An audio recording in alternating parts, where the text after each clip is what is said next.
Salve, camarada! Estamos aí para mais uma temporada 2026 das Pílulas Vermelhas agora no site, na verdade não, no canal, sei lá, da Associação Nova Roma.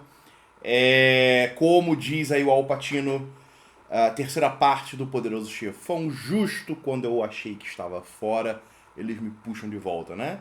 Eu nem tava pensando em voltar com as pílulas ainda. Ia ser mais pro final do mês, talvez fevereiro. Tava com preguiça, tava enrolando. Mas, porra, mal começa o ano, sequestram o Maduro, tentam tacar fogo lá no Irã e deve vir mais um monte de merda por aí. Determinadas figurinhas, né? Tacando fogo, incendiando a Argentina e o Chile também. Aí, porra, tem que voltar, né? Tem que voltar com as pílulas vermelhas, até mesmo em consideração aos faquires, né? Aos iogues que estão em jejum, estão em greve de fome, desde do último episódio das pílulas vermelhas, né? Teve uns camaradas aí anunciando que iam ficar em greve de fome, em jejum. Então, em consideração a eles também, para evitar que eles morram, né? A gente não pode perder a audiência. A gente está voltando com as pílulas vermelhas hoje. E assim, tem várias coisas para abordar nas pílulas, né? Então, essa semana deve ter episódio todos os dias, porque tem assunto, né? Inclusive a editora tem lançamento novo, né? A editora tem lançamento novo, né? Então tem bastante coisa para comentar. Mas hoje nós vamos dedicar o episódio ao Plano Andínia. O canal antigo, né, a série anterior, que hoje em dia é parcialmente Lost Media, está sendo upado aos poucos sob formato de áudio, só para quem é aqui membro, né, da seita mesmo. Alguns canais aí uparam vídeo das pílulas vermelhas. Eu tenho algumas pílulas vermelhas aqui no computador. Então, assim, eventualmente algumas coisas vão reaparecendo. Mas um dos vídeos mais populares do canal anterior, das pílulas pelo menos, era um vídeo sobre o plano Andínia. Né? E aí um camarada perguntou sobre o meu vídeo do plano Andínia. Aí eu pensei, caralho, onde é que tá o... tava no canal antigo, não tô conseguindo achar, né? E aí eu dei uma olhada no YouTube pra ver se tinha algum bom vídeo sobre o plano Andínia em português. Caralho, eu gravei uma porra de um vídeo sobre o plano Andínia, sei lá, meados do ano passado, ano retrasado. E aparentemente, puta que pariu, eu era o único cara falando dessa porra. E parece que ainda sou. Porque, inclusive, quem tá falando sobre os incêndios, os israelenses estão incendiando a Patagônia. Não sabem nem o nome do plano Andínia. Não sabem o nome do plano Andínia. Eu vi petista falando dessa situação. Vi católico, Red Thread, vi um monte de gente aí, mas ninguém sabe do plano Andínia. Eu vi até otário, trouxa, bunda mole, goi, falando, não, duvido, então quer dizer então que os fulaninhos querem roubar a Patagônia, ho, ho, ho, ho, ho. Né? Otário, goi. Ai, ai. Então, assim, é isso aí, cara. Sendo necessário, né? Eu não queria estar aqui. Eu não faço isso porque eu quero, porque eu gosto, né? Estou nessa merda aí de reflexão política porque é necessário, cara. Porque se eu não fizer, quem vai fazer? Então é isso aí, cara. Estamos aqui batendo de frente com o inimigo para falar sobre o plano de falar de novo. Porque, como eu falei, eu fiz um vídeo no canal anterior, mas eu não lembro, não faço a menor ideia do que eu falei naquele vídeo. Então talvez algumas coisas eu vou repetir, algumas outras coisas vão ser informação nova, tá? E claro, o pano de fundo é o contexto atual da Argentina. Bem, então vamos lá, sem delongas, sem puta introdução de 5 minutos. Aí eu vou fazer aqui, voltando já com um episódio de 50 minutos de Pílula Vermelha, puta merda. Tá. Eu sempre tive a impressão, né? Eu tenho a impressão há muito tempo de que, em comparação com os brasileiros, os argentinos têm talvez uma consciência um pouco maior sobre a questão sionista, sobre o problema sionista. Aí vão dizer, eles têm uma consciência, mas eles votaram no Milei, o Milei tem popularidade. Esse negócio da popularidade do Milei, pessoal, eu não sei em que medida essas pesquisas de opinião aí são verdadeiras, né? E de qualquer maneira, o apoio ao Milei ainda hoje, até hoje, ainda é apoio de protesto, pessoal. Porque o pessoal não aguenta mais aqueles filhos da puta do kirchnerismo, são uns merdas, uns bostas, uns traidores de Perón. São antiperonistas que se dizem peronistas. Então o pessoal vai com o Milei. Infelizmente, essa é a realidade. Isso pode acabar mudando, porque a situação atual é periclitante. Aquilo que eu vou comentar aqui, para quem não sabe. Tem gente que não sabe nem o que está acontecendo na Argentina agora. A pessoa, sei lá. Talvez o X seja uma bolha, né? Então tem coisa que a gente fica sabendo no X que ninguém fica sabendo, né? Se bobear na televisão, até falaram sobre os incêndios, mas não falaram quem estava cometendo os incêndios, nem deram um contexto político por trás dos incêndios, ok? Mas aqui a gente vai fazer tudo isso. Como eu estava falando, eu sempre tive a impressão de que os argentinos têm uma maior consciência em relação ao sionismo, pelo fato de que, quando a gente analisa a história política argentina do século XX, a impressão que a gente tem é que eles tiveram choques mais diretos com essa questão do sionismo. Ou seja, que o sionismo foi na Argentina de uma maneira mais incisiva, né, mais contundente. Quanto aqui, no Brasil, o sionismo, apesar de influente, né, talvez ele tenha se desenvolvido de uma maneira mais difusa, né, mais suave, no sentido, entra ali, né, influências no meio artístico, né, na Rede Globo e por aí vai, influências no meio financeiro, etc. Tudo meio, né, bem no background mesmo, como o Gustavo Barroso demonstrou. Enquanto na Argentina parecia um negócio mais direto, mais, sabe, pesado. E os próprios argentinos perceberam isso e sentiram isso. Tanto que o Plano Andinha e a reflexão sobre o Plano Andinha não é de agora. É algo da época, se não me engano, da própria época do Juan Domingo Perón. Em que os militares primeiro, porque de um modo geral no nosso continente, quando a gente para pensar, as sementes do pensamento sobre geografia e geopolítica institucionalizadamente aqui, né, no Brasil, na Argentina, etc., vem dos militares, né? Então os militares descobriram, perceberam, se tocaram que havia já uma movimentação estranha na Patagônia. Porque eles olhavam para a Patagônia da mesma maneira que a gente olha para a Amazônia. Espaços amplos, espaços ricos e vazios. Com o agravante de que no próprio magnum opus do Theodor Herzl, Der Judenstaat, eu acho que esse é o nome do livro, né? O Estado Judaico. Der Judenstaat. Se não me engano, esse é o nome do livro do Theodor Herzl.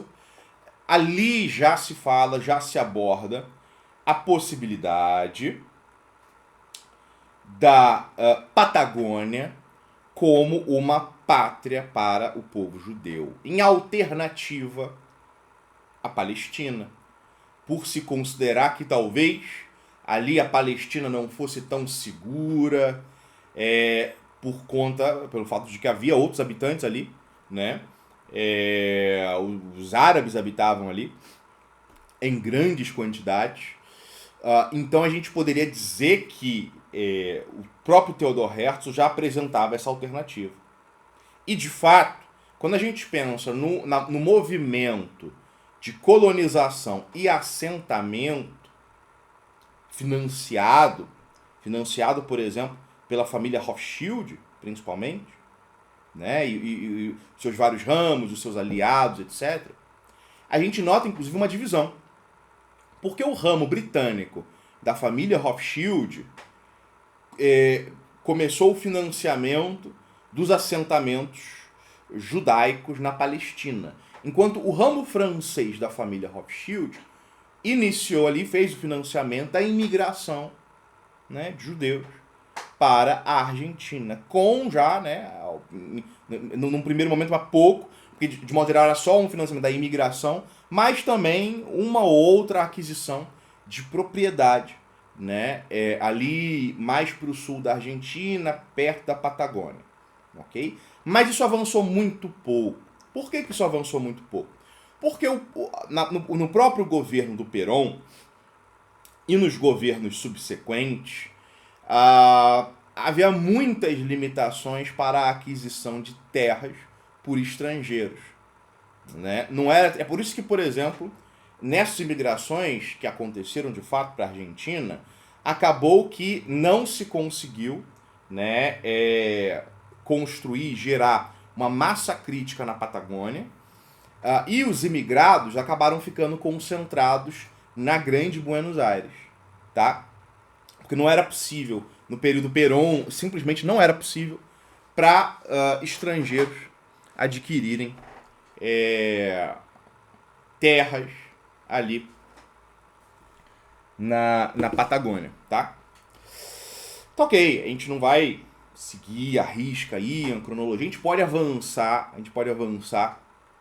mais para perto, porque ao longo dos anos 80 e 90, volta-se a comentar um pouco mais sobre o Plano Andinha. O saudoso Ali Seyneldin, né, o líder dos Carapintadas, que eram ali militares nacionalistas, que perceberam que a redemocratização da Argentina era um ato de traição, né? Não quer dizer que considerassem que o período ali do regime militar argentino fosse, né, a maravilha, etc. Mas eles perceberam de primeira, rapidamente, que a redemocratização da Argentina, a nova Constituição, etc., etc., era tudo uma armadilha, uma trampa, como se diria em espanhol, e eles tentaram construir ali um caminho para uma revolução nacionalista, né? Esse grupo aí de militares que ficaram famosos como os Carapintadas, né? Eles chegaram a tentar, inclusive, ali pegar em armas, realizar algumas operações. Essa movimentação, inclusive, é o que vai influenciar o início da movimentação política e militar do Hugo Chávez na Venezuela, né? A gente poderia dizer que essa movimentação argentina, né, o militarismo peronista, em alguma medida, ou mesmo o militarismo não tão peronista como o do regime militar, ele é como se fosse um tenentismo argentino, né? Que teve um pouco de sobrevida até em comparação com o tenentismo brasileiro, que foi liquidado, ele morreu com a ditadura militar, né? Na Argentina ainda teve uma sobrevida com os Carapintadas, na Venezuela, essa movimentação, uma politização dos jovens oficiais militares é mais tardia, começa ali num período dos anos 60, anos 50, 60, 70, e aí culmina nos anos 90 com a tentativa revolucionária do Hugo Chávez. Mas enfim, nos anos 90 os caras começam a prestar atenção de novo e falar no Plano Andinha. Por quê? Porque depois da ditadura militar, vem o consenso de Washington e a liberalização política, econômica, social, cultural da Argentina, com, inclusive, uma crescente relativização muito gradual, pouco a pouco, ponto a ponto, da legislação fundiária argentina, né? Então se começou a prestar atenção para o fato de que, isso já nos anos 90, todo ano, ondas de soldados israelenses vêm passar férias, vêm turistar na Patagônia. Geralmente grupos grandes começaram a perceber isso, começaram a notar isso. começaram a notar a movimentação estranha. E aí, vejam só, décadas depois da chegada dos primeiros imigrantes, né, enviados pelo Rothschild, já são pessoas com cidadania, né? Já são pessoas com cidadania. Então começa ali já a haver uma certa aquisição de propriedades que viram resorts e tal, que abrigam soldados israelenses que vão como turistas. Isso é o que era denunciado nos anos 90, tá? Muito resumidamente. Muito resumidamente. Teve uma coisa que eu falei no vídeo anterior, anterior sobre o plano Andínia, em que eu dei ênfase sobre uma nova figura, né? Um bilionário mais recente que estava extremamente engajado nessas aquisições de terras na Patagônia Argentina, que era o bilionário Joe Lewis, dono do Tottenham, se eu não me engano, ex-sócio do George Soros. O Joe Lewis teve uma participação direta, inclusive, na quebra do Banco da Inglaterra, lá nos anos 90 mesmo, né? Não foi nos anos 90? Acho que foi nos anos 90. Uma operação especulativa, hostil, capitaneada pelo próprio George Soros, mas com a ajuda de alguns outros bilionários, um deles sendo o Joe Lewis, que tem dupla cidadania israelense, ok? Esse Joe Lewis estaria comprando imensos latifúndios na Patagônia. Ele teria, inclusive, comprado um lago inteiro, porque ele teria comprado as propriedades ao redor do lago. Moradores locais falam, né, sobre intimidação, ameaças para fazer as pessoas venderem suas propriedades, né? Os argentinos que de fato moram ali na Patagônia, geralmente são agricultores e tal, tem sítio, etc. Muitos deles ameaçados, muitos deles chantageados, pressionados. Uma vez ou outra acontecendo incêndios, né? Para tentar forçar as pessoas a saírem dali. E aí o Joe Lewis foi amealhando terras. Ele teria, inclusive, construído um porto e aeroporto na costa argentina, na costa meridional argentina, que não estariam sob supervisão da alfândega argentina. Portanto, barcos e aviões de pequeno porte vêm e vão sem qualquer controle, tá? Isso é um processo de coisas que tem acontecido há anos, para que as pessoas entendam que o kirchnerismo é cúmplice, o Macri, né, o macrismo é cúmplice, e em alguma medida o Milei não é senão o executor ou o acelerador de um plano que já vem se desdobrando ao longo de todos os últimos governos argentinos, desde a queda do regime militar. Tá ok? Menem, etc. Menem, particularmente, é grande responsável aí pela liquidação do peronismo. Ok? Bem, essa é uma movimentação que tem... que é anterior, né? Eu comentei ano passado, e as coisas só foram se acelerando depois. Porque começou a aparecer... Tem uma foto, né, do Netanyahu com um mapa do sul da Argentina. Por que caralho... Não é montagem, tá? Não é IA, não é montagem. Por que caralhos o Netanyahu tem uma foto, um mapa, vários mapas, né, esquadrinhando ali o sul da Argentina? Não é brincadeira, pessoal. Não é brincadeira, não é zoeira. Não é teoria da conspiração. Pô, a partir do momento que começa a aparecer mapa do sul da Argentina na mesa do Netanyahu, a partir do momento que a gente começa a ver relatos frequentes dos próprios moradores da Patagônia sobre turistas estranhos. Ah, turista, mas os turistas com naipe meio militar, tá entendendo? Pressão em cima de moradores para poder venderem seus bens, seus imóveis na região. não é teoria da conspiração, pessoal. E aí me parece que aquilo que está acontecendo, que tem acontecido ao longo dos últimos dias, é a prova final. Se a partir desse momento você não acredita no plano Andínia, você é o conspiracionista. Quem não acredita no plano Andínia é o conspiracionista. Porque o cara tem que imaginar uma constelação de coincidências que não pode ser considerada qualquer outra coisa além de uma conspiração, de uma teoria da conspiração, né?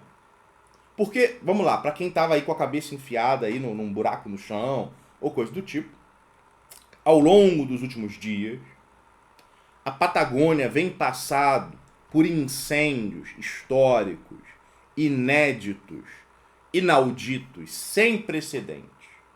A Patagônia inteira está sendo devastada por chamas, ok?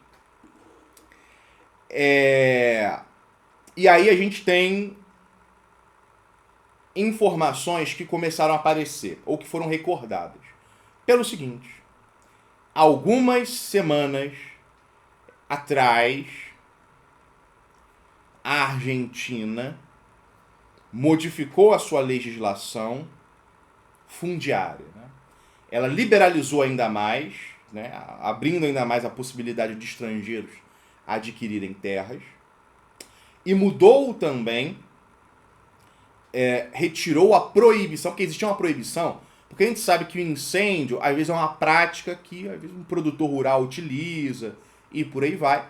Mas havia uma legislação na Argentina que impedia que, após um incêndio, o proprietário da terra alterasse a destinação daquela terra, né? Então, se era mata cerrada, porque lá na Argentina também tem uma legislação semelhante à nossa, em que uma parte da propriedade rural você tem que deixar mata nativa. Então, se aquilo ali era mata nativa, volta a ser mata nativa, né? Não pode plantar ali. Se era a área mesmo de plantio, volta a ser área de plantio.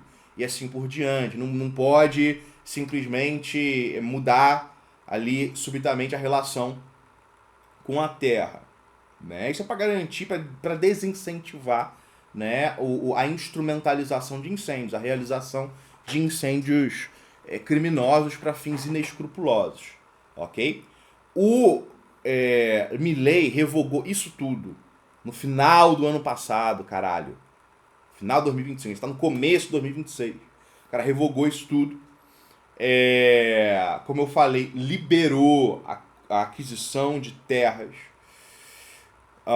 por estrangeiros, diminuiu o orçamento do Corpo de Bombeiros e estamos começando a ver aí alguns dos resultados disso tudo. E aí, para completar, porque aí depois a gente desenvolve a teoria, durante esse caos, que basicamente o incêndio está tendo que ser combatido pelos moradores, os moradores que estão tendo que caçar os incendiários também, porque são incêndios criminosos, já está provado.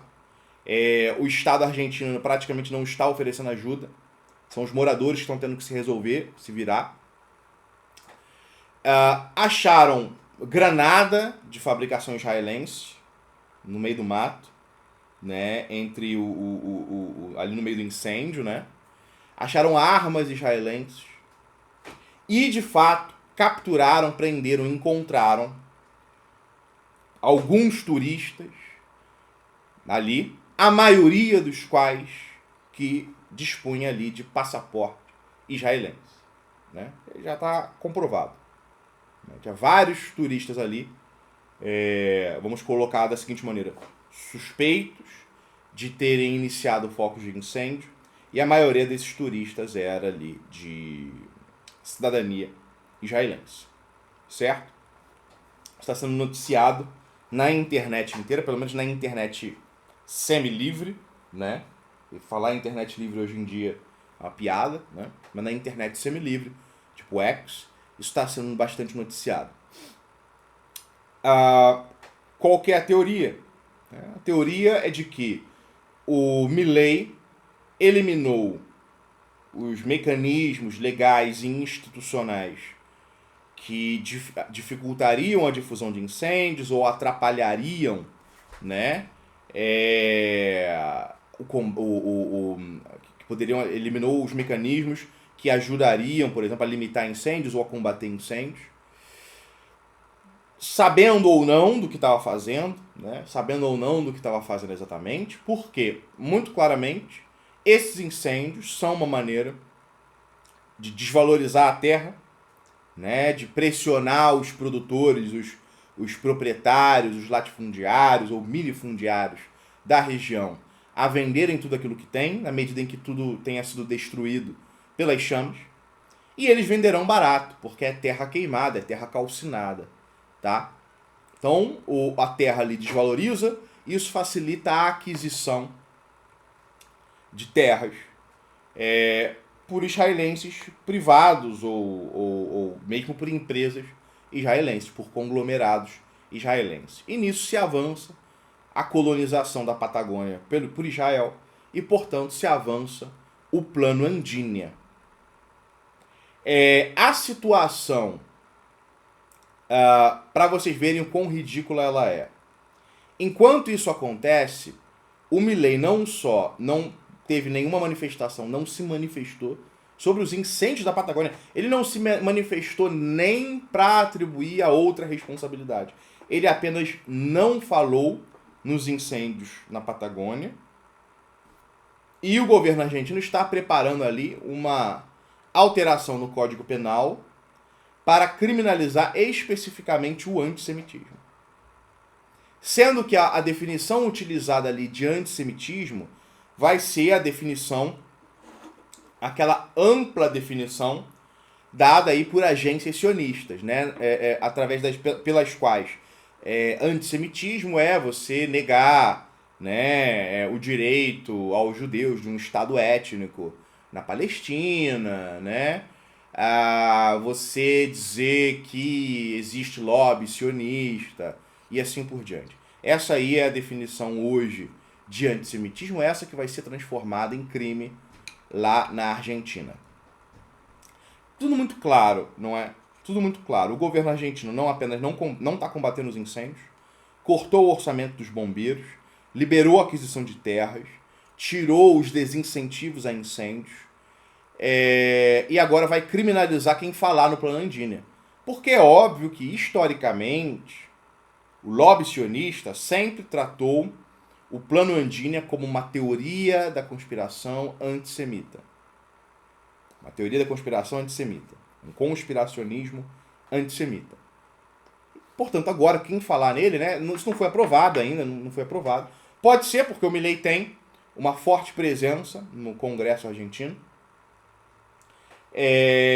Pode ser que venha a ser criminalizado. E aí, falar no Plano Andínia na Argentina vai passar a ser crime. Tipo a legislação que tem no Brasil em relação a crime de racismo, né? Então é isso que a gente está vendo acontecer na Argentina. Em primeiro lugar, isso demonstra que aquele saudoso primeiro vídeo que a gente gravou aqui estava completamente certo, estava verdadeiro. Eu acho que no Brasil, eu provavelmente era o único cara que falava no Plano Andínia, né? Agora tem mais pessoas falando, mas eu sou um dos caras que... É claro que no passado teve outras pessoas que falaram, eu me refiro a esse período atual, né, dos últimos anos. Eu falei sobre isso, e me parece que tudo aquilo que eu falei está confirmado. Né? Então, é bom a gente dar essa recapitulação sobre o que é o Plano Andínia, que já aparecia ali no Theodor Herzl, essa ideia da possibilidade de uma pátria alternativa, alternativa em relação ali à Palestina, em relação ao Estado de Israel, uma pátria alternativa na Patagônia. E existe esse processo de aquisição de terras por parte de bilionários de dupla cidadania israelense. E agora a gente está vendo a Patagônia pegar fogo. E quem está atacando fogo? Turistas israelenses. E o governo argentino não está fazendo nada. O governo argentino facilitou essa situação. E aí a gente tem que ter a conclusão. Possivelmente o Milei foi colocado no poder para isso. Basicamente para isso. Para pavimentar o caminho para a realização do Plano Andínia. E por que Israel está acelerando seus planos em relação à Patagônia? Não é outra, pessoal, não tem outra. No tete-a-tete, né, no enfrentamento, no duelo entre Israel e Irã, Israel perdeu. Ah, mas os Estados Unidos, esquece Estados Unidos. No enfrentamento entre Israel e Irã, Israel perdeu. Ah, mas Israel matou 3 generais. O Irã não matou generais. Esquece isso, isso não tem nada a ver. É relevante. O que é relevante? O relevante é o seguinte. Durante a troca de ataques, a capacidade ofensiva e defensiva do Estado de Israel foi sendo degradada mais até do que a capacidade, especialmente ofensiva, porque a defensiva foi um pouco degradada sim, mas a capacidade ofensiva do Irã sofreu pouca degradação. Então o Irã, vamos supor que os Estados Unidos não tivessem intervido, o Irã teria conseguido sustentar os ataques por mais tempo e Israel teria sérios problemas ali com esses ataques iranianos. Por isso que Israel pediu arrego aos Estados Unidos. Tá? Quem pediu, olha só comparar. A Rússia ofereceu ajuda, ofereceu uma aliança militar, inclusive. O Irã recusou. Israel, por sua vez, implorou a ajuda dos Estados Unidos. Quem venceu o enfrentamento foi o Irã. É óbvio isso, a gente sabe disso. Parte da elite israelense deve ter percebido. A nossa situação aqui no Oriente Médio é perigosa. Não sabemos como as coisas vão ficar no futuro. É melhor a gente se garantir retomando esse plano B do Theodor Herzl. E pessoal, para os pais do sionismo, o material do Herzl não é ali mera literatura, não é mera inspiração. Os maximalistas, por exemplo, ou no caso especificamente os revisionistas, eles defendiam ali à risca determinadas posições, determinadas estipulações do Theodor Herzl no Der Judenstaat, né? Em relação ali à noção de uma grande Israel, a ideia de um expansionismo ilimitado, etc. Por que não levariam a sério hoje a possibilidade de você ter mais do que uma pátria sionista, né? Então, é isso aí, pessoal. Estamos de volta com as Pílulas Vermelhas. Amanhã tem mais. E hoje voltamos precisamente com essa nova análise sobre o Plano Andini. Até a próxima.